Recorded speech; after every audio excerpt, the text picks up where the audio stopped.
Today,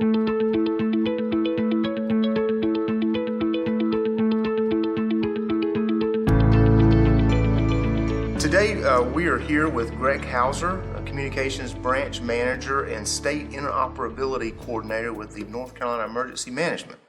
We've invited Greg today to talk with us about some changes that are coming within the statewide radio network that may have some impacts on our fire departments. Greg, I've heard about the TDMA requirements, but I have to be honest with you, I'm not exactly sure I understand what TDMA is and how it's going to impact us. Sure. So TDMA is a buzzword now all over North Carolina and in public safety in general. So TDMA, for those that would like to know what it stands for, it actually stands for Time Division Multiple Access. That sounds complicated. It is complicated, but what I stress for chief officers is to not be overwhelmed by the idea of the technology.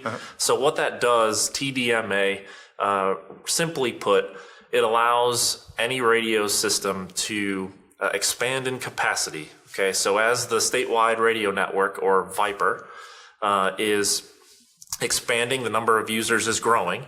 TDMA is a logical next step in technology, in the advancement of technology. So think of it like a highway, a multi-lane highway. So right now we're driving on a 4-lane highway.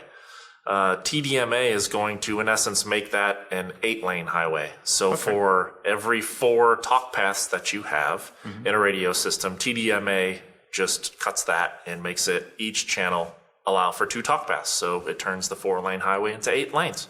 Okay, well, I can definitely understand that. That makes it a whole lot easier to comprehend.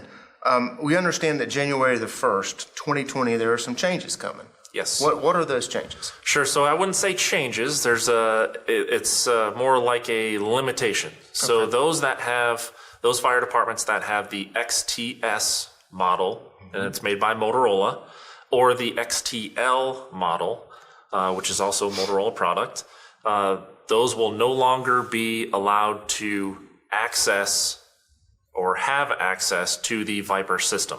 So that does not mean that they're going to stop working on January 1st, 2020. That just means that if you have some of those radios that you have not put on the system, they will not be allowed on the system as of January 1st, 2020.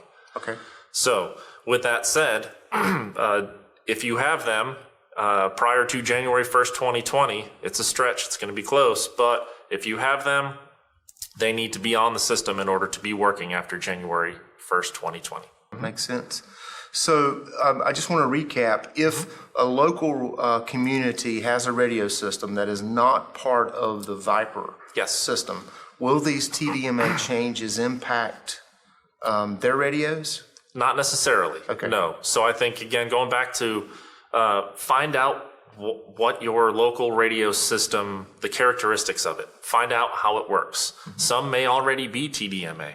There are some out there in the state of North Carolina that operate independent, 800 systems that are already operating in TDMA. Others are not and have no plans to go to TDMA. However, if those jurisdictions have deployable teams that may interact with the Viper network, they're going to have to ensure that they're taking this into account as well. The important message, I guess, here is to start the planning process if your radios are not capable of moving to TDMA, that you're planning to replace those periodically before the 2025 cutoff date. Yes, so they'll be in compliance and we'll have a kind of a huge purchase to try to make in that year as it gets closer to 2025. Yes, sir. Greg, again, thank you for spending some time with us today and sharing information about this important changes coming to the radio systems that our public safety folks use. Honored to do it, Chief. Thank you, sir. Yes, Appreciate it.